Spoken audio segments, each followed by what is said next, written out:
Hello and welcome to World of Oil Derivatives. I'm Greg Newman, the CEO of Onyx Capital Group.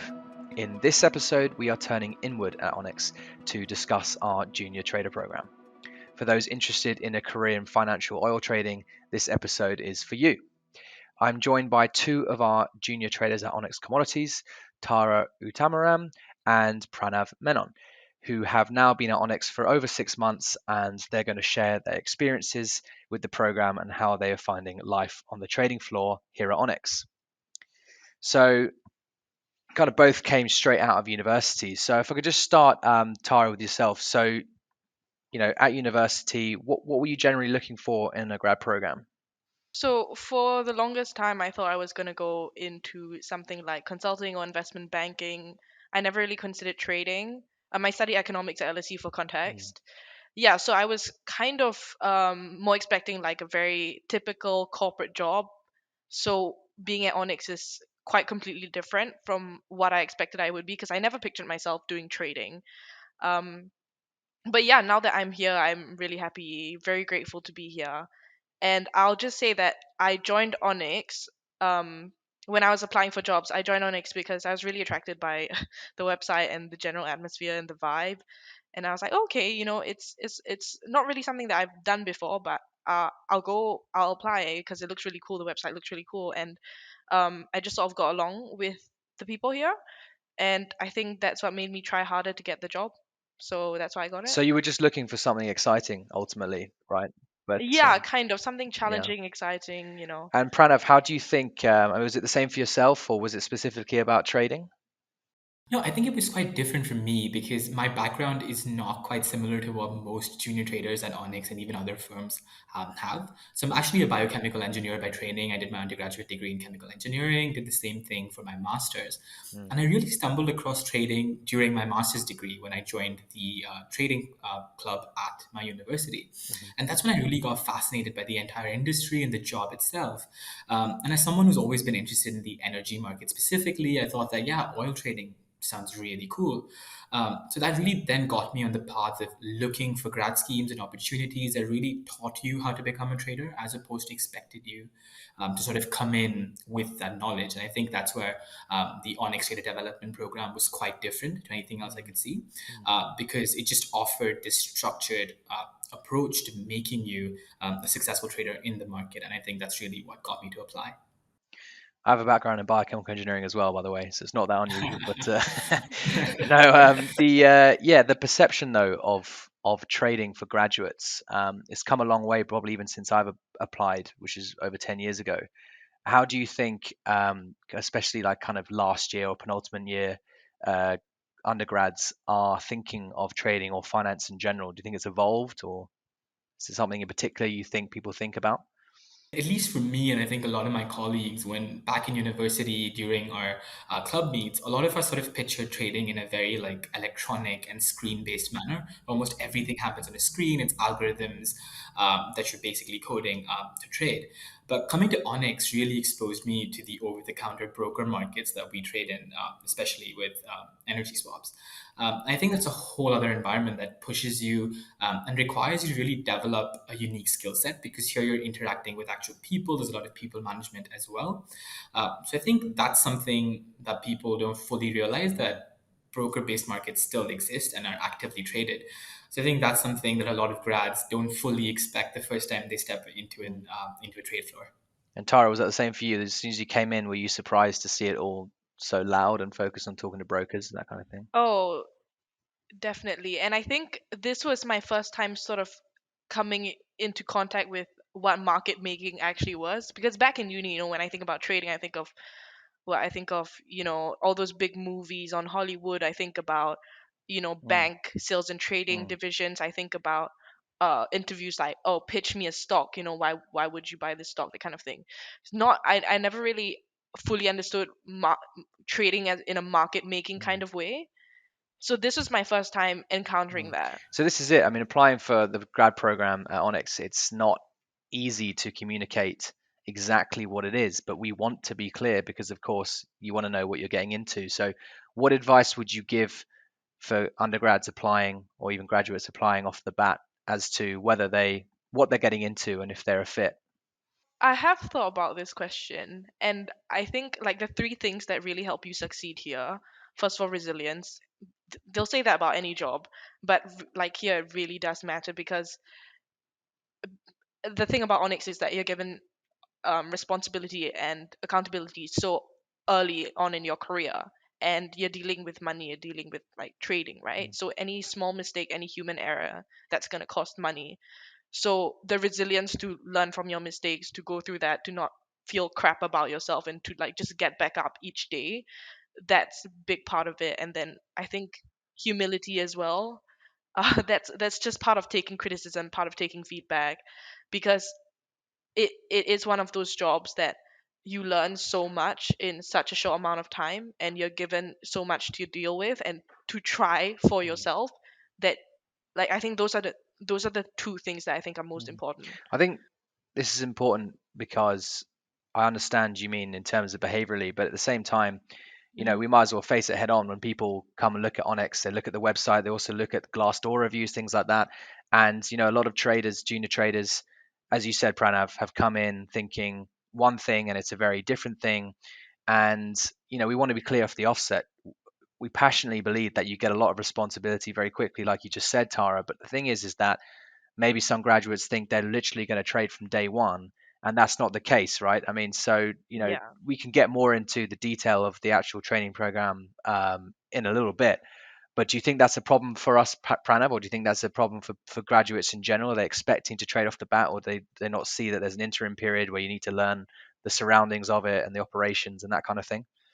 Yeah, for sure. I think coming in with the mindset that you're just going to trade from day one and that's all you're being trained to do doesn't quite get you very far. It's important to come in with that sort of open mind and willingness to learn everything. Because at the end of the day, what really makes you a successful senior trader is not just market making or putting on trades, but also understanding how the industry works as a whole. So this really means getting an appreciation for how trading systems work, how risk management works.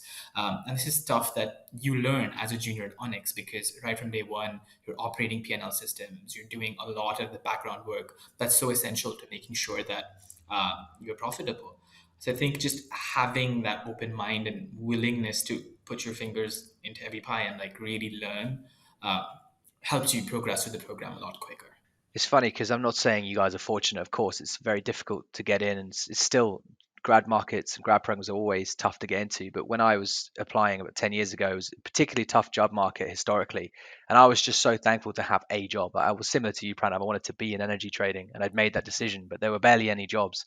So when I got it, the way I saw it was like, well, I have nothing to offer this business apart from my hard work, right? And I don't know about trading. I read around oil. I can give some basic opinions, but I was almost grateful to be able to say, well, at least I can, work hard and do some kind of operational support and do that well to help. I wasn't very good at the operational support, but the will was there, and I think that's important, right?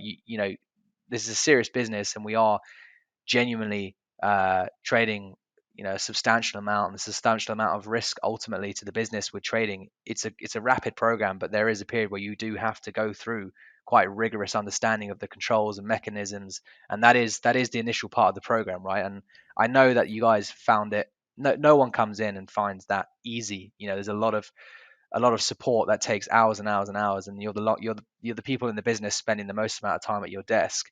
And I think that's as maybe a bit of a surprise, but we do try and be clear about it. But it's absolutely necessary. If you don't fully understand the risk behind what you're doing, the controls, as I say, everything from the trade entry to how we operate with the bank. If you're not intimate with those operations, it's a risk for us, right? When you do start trading. So I know you're saying the right things. I I do appreciate that you understand this, but I think it's worth addressing, in a podcast, because when people have this perception of I'm going to be in a junior trader program, they probably think, or we've seen that people think, I'm going to trade day one. And I think that the closest thing we have to that is the junior prop game, right? So we've given the idea was to give you guys as soon as possible a small amount of money to risk to kind of essentially play around in the markets as long as you were learning from what you were doing and you were documented it. And that is probably the closest thing you'll get to an immediate sense of training. But a few months later, you're making steps, and we can kind of go into. I think we really should go into every step of the program. But just to finish the beginnings off, you know, again, what would you, Tara, going back to what you were saying about, behaviorally, you were saying what you think people will need, but in terms of skill set wise, do you think mathematical background's that important, or do you think it's pretty much up for anyone as long as you can demonstrate the right behavioral skill sets or competencies? And what do you think? I would say there's definitely like a minimum threshold for your skill set and all that, but I think the behavioral bit plays a much bigger role, because I don't think of myself like my mental maths is not the Yeah, best, same. you know. And like it's been said, right, at the AC, like I'm not the one you would have thought to like get through the AC and stay here for several, like so many months. So I think it's really the behavioral bit that Mm, gets you through. um yeah, I mean, mental maths, if anything, you can always mm, train mm. it. Like when I came in, I bought a mental maths book that Pranav recommended. These that but that comes from the behavioral bit, right? That comes from the willingness to learn and improve. So I think all else goes back to the behavioral bit. Sorry. Yeah, that's interesting. Okay, so you guys wanted to do the a grad program. You were excited about the training, or Tara, you wanted to try it out. So you applied, and how did the initial processes go, Pranav? Yeah, for sure. So I applied back during lockdowns during COVID. So the assessment center was slightly modified for me. But typically, how it works is you start off with an initial CV screen where you submit your application, highlight your interests and what you're good at, why you want to trade. And then once you get through to the assessment center, here it's a little more of a numerical aptitude sort of test where you're taking through mental math drills. There's some pitch trading that happens as well. So basically, you're being assessed for your ability to be quick with numbers, your willingness to trade and participate, and also just your general understanding of what you're doing. And once you get past that sort of aptitude test, you then move on to a series of interviews where you get to really interact with a lot of the senior traders and move up to talk to either Greg or Omar. And I think as an applicant, I found this really cool that as part of the interview process, you actually get to reach and talk to the founders of the business itself. So that really shows how invested they are in the recruitment process too. And I remember finding that very interesting and cool.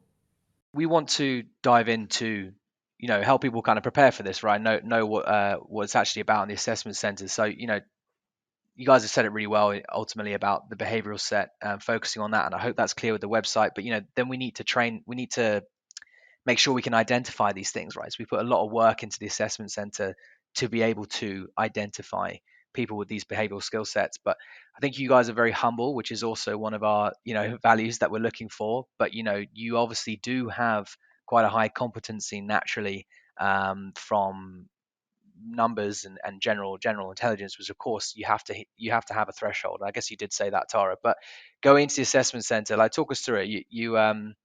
You arrived pretty early, and what were you expecting, and what happened, Tara? So, I arrived. Angela was there. She greeted us. It was all very nice. I will say it is probably my favorite assessment center that I've attended. Like it was the most fun. It was the most um not anxiety inducing. Like in a good way, I actually enjoyed being there. It felt like, when I was a kid again, like playing all these games and stuff. Yeah, but so the first thing I'm not sure if it's too different now, but you get there, you do a quick maths exam, you do concentration grids, um and they split you up into groups to do mental maths games and then pit trading as well. And then after that, there's a quick presentation, and then followed by interviews. Yeah. No, that's So it. I mean, that yeah. is it, and it's funny because you just saw it as games, and that's some people see it very differently, right? It's pretty intense. The idea is to, again, you try and reconstruct to some degree what you guys will be doing, um, as much as we can, without obviously giving you the technical detail in the assessment center. So even the concentration grid alone, like, that's quite a nice way of seeing people's ability to obviously concentrate and do something monotonous for a time. And there's a few of those examples. So really what we're looking for is to put you under a range of tests and see how you are reflecting what we know our values are. And you guys have already kind of touched on them already, but it's just funny because it feels like well, clearly they are very natural to you, but I think I think you're quite humble. I think you're just you probably don't realize that you guys are, that you are very we were very selective. You're obviously some of the best, and that is what we're trying to do. But our definition of the best, I guess, might be different to other people because we've got a very specific kind of set of behavioral values, yes, but also kind of some of the test scores we're looking at. You don't know if, I guess the point is, you won't know if you're doing that well necessarily, right? You just got to do your best and you just got to give it a shout. And that's it. But how did you find, Pranav, people in the assessment center that maybe didn't get through? How do you think they performed, and were you surprised that some of them didn't get in? Yeah, for sure. I think the biggest difference in my understanding just during my assessment center was just people's willingness to participate. I think sometimes it's just you get caught up in trying not to look stupid or trying not to say something dumb. But at the end of the day, if you're willing to engage, if you're willing to learn, I think that comes off as very positive as well. So one thing I actively tried to do was just in all of the games, just try to be heard, try to participate, and do my best really. And even with the mental math, it can be intimidating sometimes. So for instance, coming from an engineering background, even though we do a lot of very sophisticated and difficult math, uh, doing it mentally can sometimes be challenging because you're not used to it.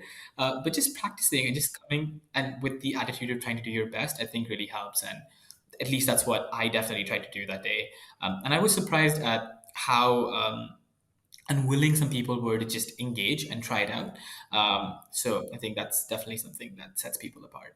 And do you think that, Tara, the natural competitiveness was important in your day as well?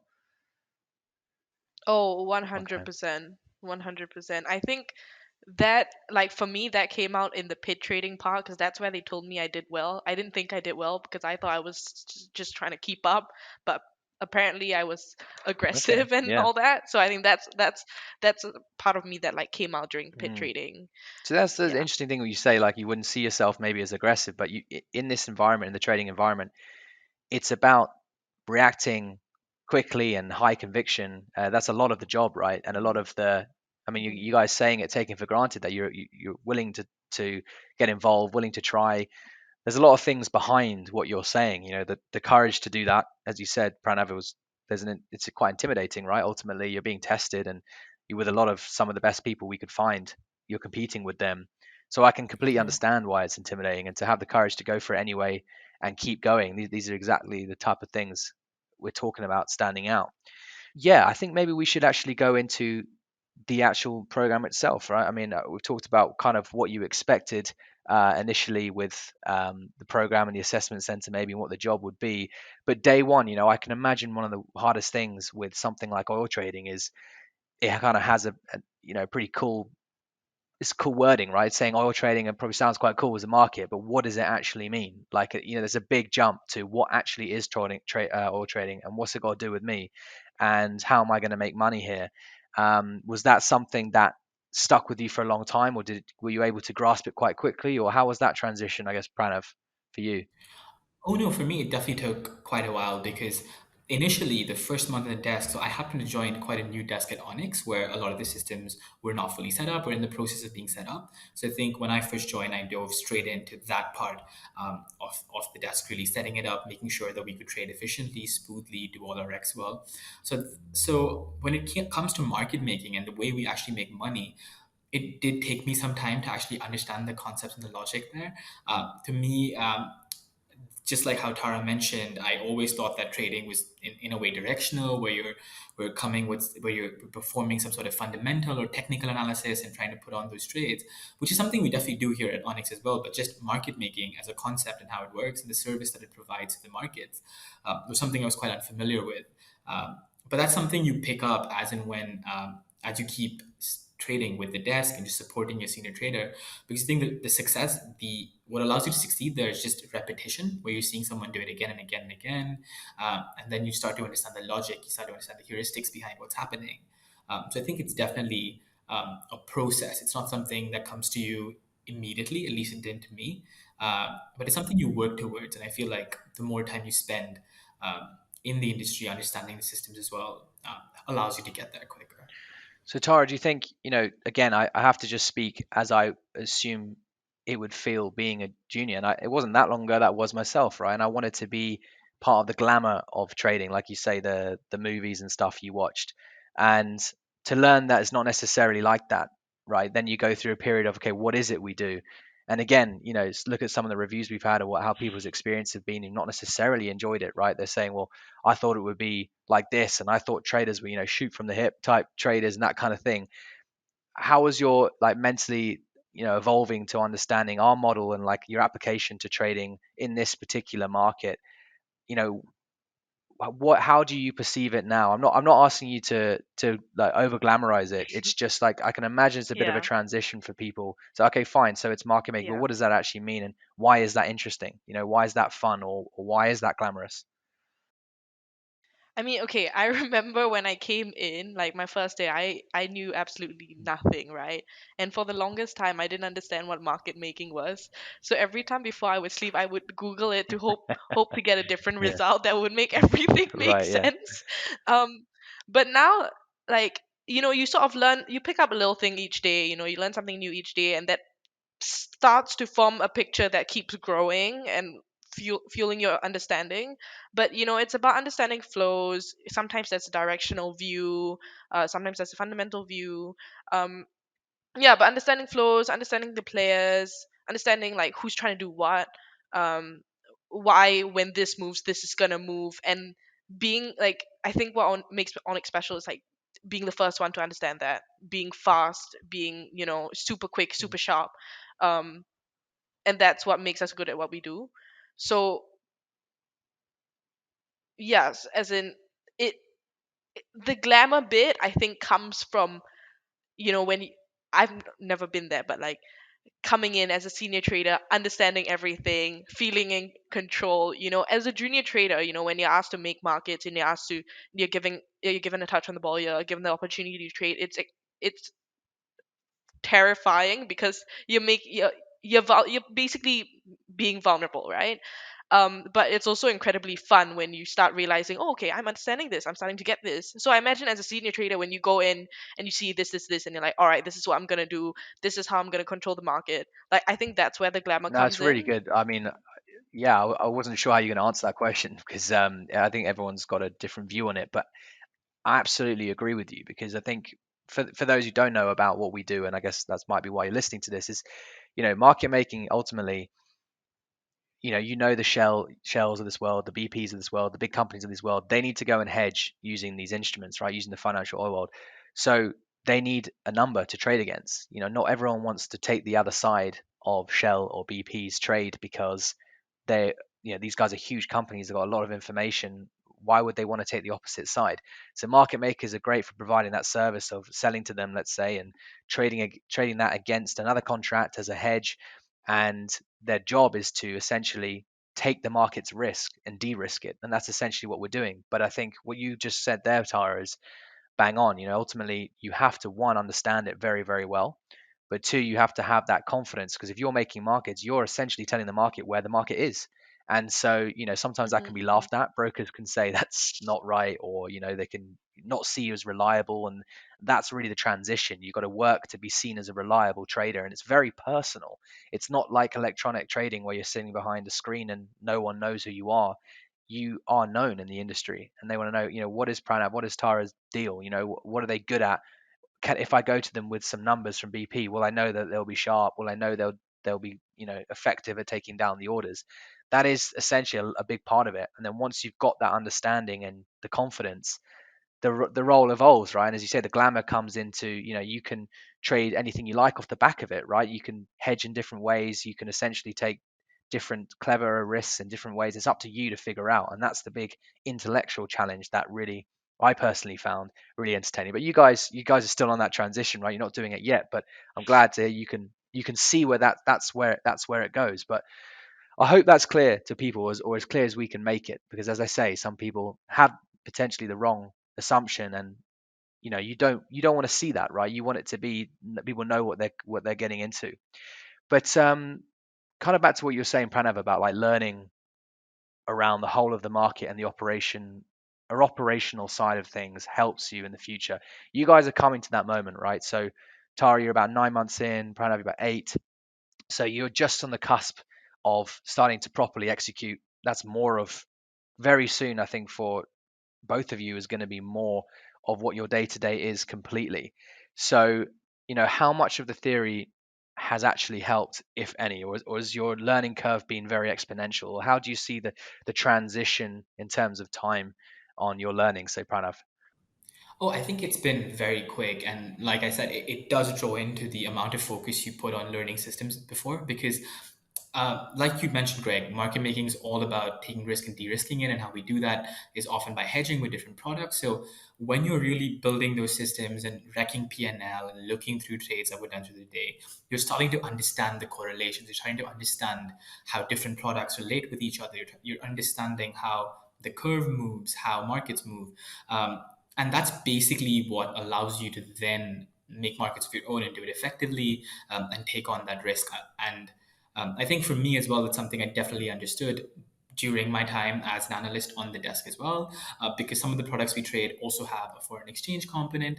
So understanding how those hedges work, and just basically when you're on the blotter as a junior, putting in those trades and doing it every single day, you're really building those mental connections, which is what allows you to then go on and start trading the markets themselves. So, Tara, when you started to actually trade in the broker market, right, which you start to have more and more of that opportunity, right? As you said, you were terrified to begin with, but how did you literally start? Like, what was your first thing you did? What was the first thing I did? Um, as in you just sort of have to put yourself out there and y- You like showed a ju- number. as Speculatively yeah, showed a as number. in you just have to show a Yeah. number. If it's a crappy number, you can like if it, like show it to a broker you trust, show it to a good broker. They'll tell you, oh, I don't think that's where the market is, or you're gonna get hit right away. You know, um, yeah. So as in, you also need to be willing to like learn Mm, from brokers because they've been mm, in the market for so much mm, longer than you, so they know a lot of things that you don't. As a young person. And yeah, so as in you sometimes you have to be willing to show brokers, oh, there's this bit that I don't really understand, or just be willing to learn, know that I'm gonna make a mistake, I'm gonna be really off at some point, um but it's all about learning from that, bouncing back from that, coming back mm. stronger, and doing it all Well, that's over another thing again. is, I mean, again, you guys emulate, exactly what we mean when we say humble, right? But at the end of the day, you are doing things and you are immediately looking to review them, right? You're writing end of day reports, you're looking for feedback from the senior trader, and sometimes that feedback can be quite harsh, right? And quite direct. And I think that is probably the nature of the job. There's so much risk and so much that can go wrong. It is quite daunting being on the other side, and you guys will see one day, giving the juniors the first touch on the ball.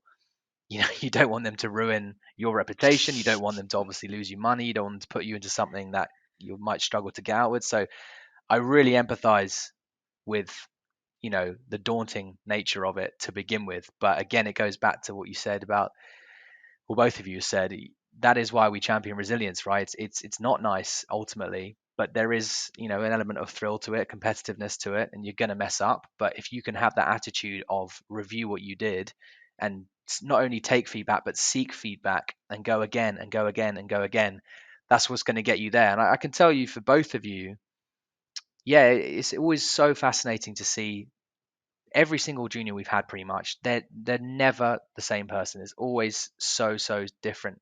But of course there's certain things where you can see where, oh, okay, this person's like this, so they'll probably make it in this way, or and half the time you're wrong. But I can say with you, Tara, it's interesting just see you like zoned in and like shaking your leg and just constantly like, you're just like a robot. And of course that is, a lot of it, just go again, go again, go again. And your senior trader, that your direct line, Jasper, was exactly the same. That was what made him get there. He just non-stop went again, went again, went again. I think, Pranav, you've got a slightly different situation because it's probably less high frequency what market you're trading with, and there's more conceptualization to be done. And I can imagine that's a very different thing as well. And you've started to get into the lion's den a little bit, wouldn't you say? Yeah, for sure, for sure. I think I've started to spend more time like trying to actually actively trade the markets, take charge a little bit more. It has been very daunting, but at the same time, I think just the nature of the products that we trade on my desk, Mm, it is less high frequency, but it's also more volatile. So you're mm. potentially taking on more risks. So Mm. yeah, it's very exciting. And I think you just have to be willing to put yourself out there, make those mistakes, learn, and just But do better. I guess I have to say it as well. I've heard it myself. I was being there myself. I certainly got shouted at. It's that very tense. It's almost like you're in a cockpit, right? In a like an RAF pilot or anything like that. That's the feeling I feel. It's like there's so much at stake that feels, and you guys are all just trying to perform, and one mistake could be, and people react different ways, and senior traders get very, shouty, tense, and all that kind of stuff. I mean, that's definitely one of the hardest things about the jobs. You guys haven't even mentioned it, but how do you feel? I guess Tara, how do you feel about that kind of tension on the floor? Is it something that you had to take a lot of time to get used to, or did you expect it? Well, it definitely took time to get used to, but I also consider it just one of like the unique bits of the job that my friends can't really relate to. And like the way I think about it is, when you're learning to trade and your senior trader's there and sometimes yelling at you, like the way I think about it is I feel like it feels like when I was a kid and I was sitting at the dining table with my Mm, dad and he's mm, teaching me maths and he's yelling at me and I'm, there crying and all that. But like think about where you are now and that maths is like easy to you, and you continue on this process, you're going to get far. And everyone who's a senior trader at Onyx, everyone who's, good at what they do have gone through that exact same process. Like I remember, I don't this was a couple months ago or something, but Jasper said to Tom, like, oh, do you remember a year ago when you were shitting your pants trying to quote flat price? And I was like, that's me, I'm shitting my pants trying to quote flat price, but like who knows where I'm going to be in a year or two. yeah, So that that's, gets you yeah, through it like then. it yeah, it's hard, but like that's the point. You're doing it because it's challenging. Sure, but I guess it's the immediate reaction. So I'll be honest, I loved it because it was like boarding school for me. Like I loved my boss shouting at me and all that. I thought it was, and as long as you could have a joke afterwards, and at the end of the day, it was you understood why. But Pranav, do you see more what I'm getting at? Like the initial shock, probably, of it being people shouting. Is that's a shock for you, or how Oh have you yeah, seen for it? sure. I think especially when you come straight out of university, you've never really been in an environment like this where you get feedback so directly, not just from your boss, but also from your PNL. Like if you make a mistake, you instantly see it. So I think you reflexively you tend to sort of like shy away from it, but the real challenge is accepting it and looking at it as the path to learning and the path to getting better, just like what Hara was talking about. So it's important when you come in just straight as a junior to remember that this is this is just how the process is, Mm, and remember that it's nothing personal, it's just how you learn, mm, because I think that's something that a lot of people struggle with, that mm, getting shouted at tends to destroy self-confidence in some cases, but it's just really about knowing that this is not personal, I made a mistake and this is how I learn, this is how I get better. It's just like going to the gym every single day and putting those reps in the beginning you are going to have the muscle soreness, you are going to make mistake, your form's not going to be right, but just go in every day, do the reps again and again and again, and learn from your mistakes. And I think that's just really about embracing it. it's a Like really cool it's way just of getting, putting it. Absolutely. you know. So, guys, the other thing I guess people want to know is your progression, right? Ultimately, what we do is we spend the beginning.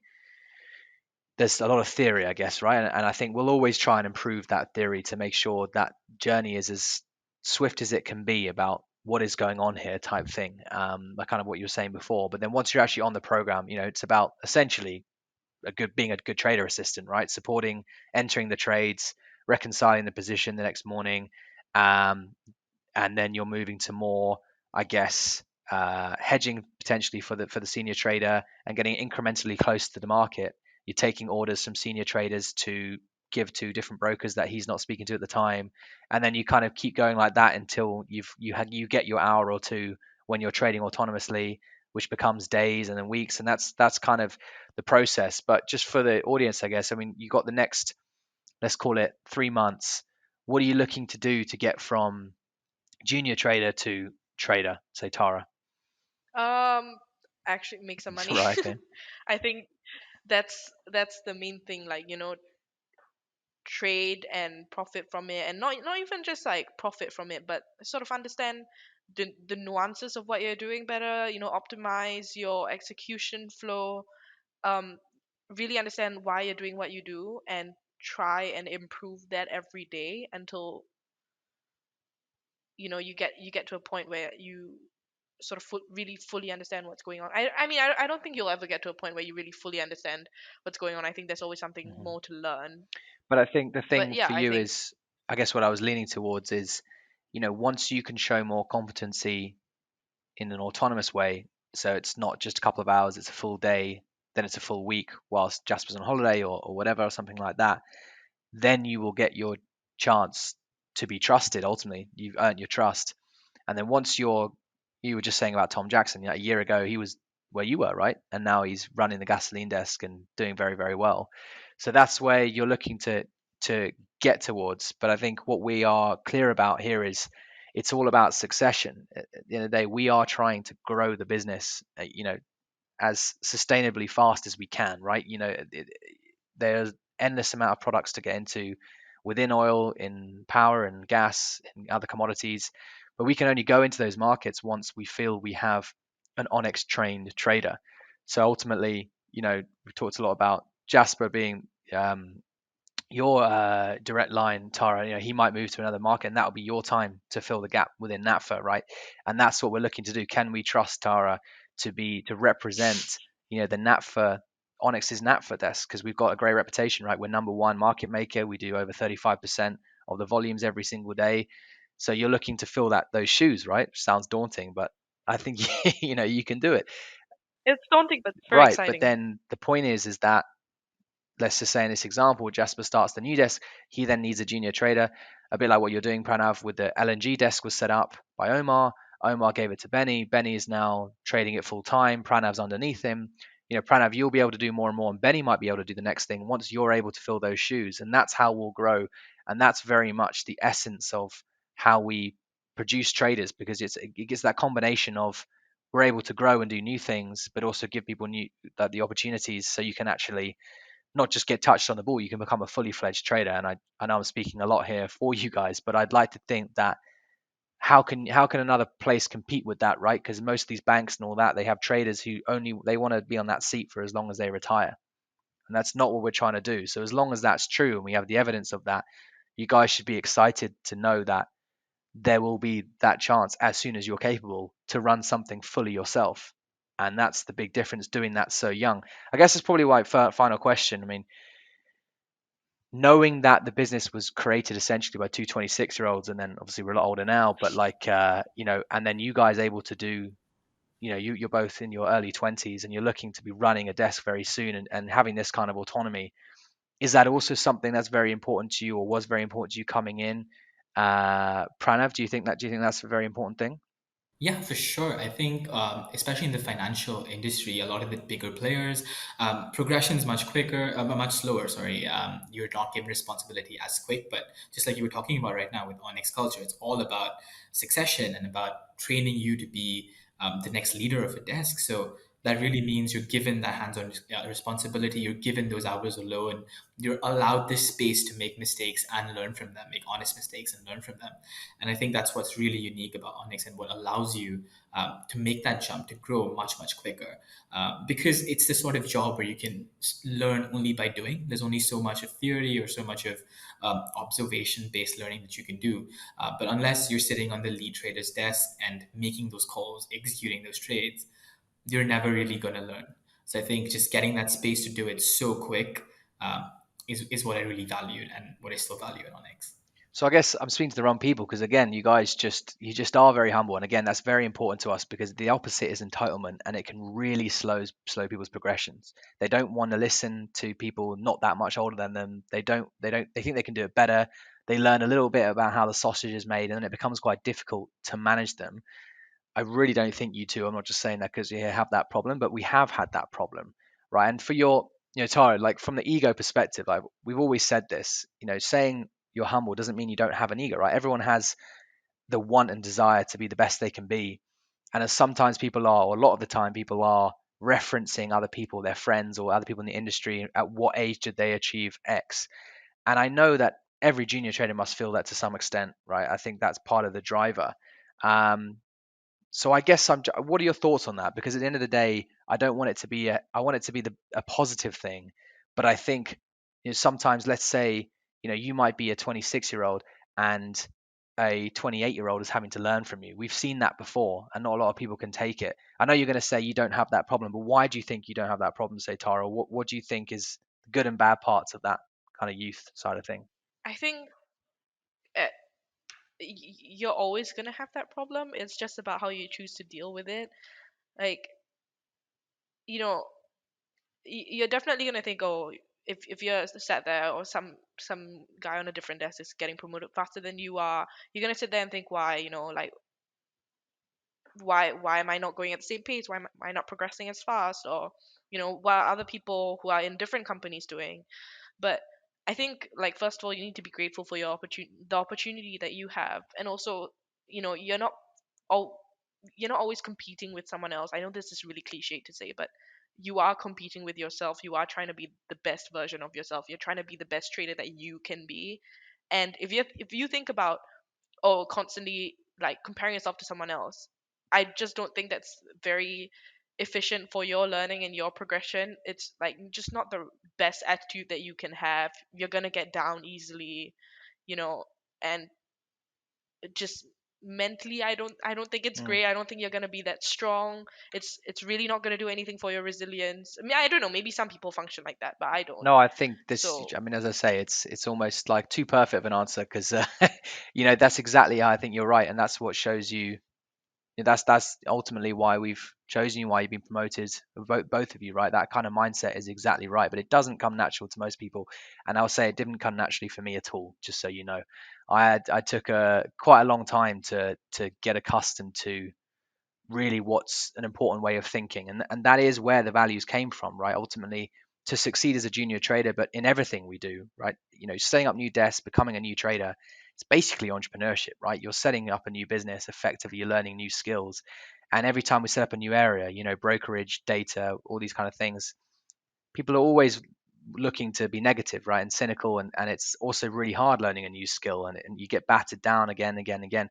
So you just absolutely need that resilience, but also the humility and accountability part that makes up our kind of three values. Essentially, this comes from Stoicism. So you both have this ability to kind of think about things the right way. And as you just said, Tara, really well, like it doesn't serve you to get upset and compare yourself. And that's a big time Stoic principle, right? If you can't look across the pond and say, oh, I wish I had that, or I wish I was where that grass is greener, because it's only going to make you have negative emotions that aren't productive towards your own kind of advancement, and that's really quite profound. So yeah, thank you guys, thank you so much for speaking so eloquently on all of that, and for your time. I know obviously you guys are probably one of the most busy people in the firm with your hours, which we didn't talk about, by the way, but yeah, it's something that might be quite clear from all our conversations. So that brings us to the end of the episode. Again, thank you, Tara and Pranav, for joining us, and thank you out there for listening. Don't forget, you can follow us on social media, but for now, that's goodbye. Bye. bye. Thank you, Thank you Greg. for having Thank us, you. Greg.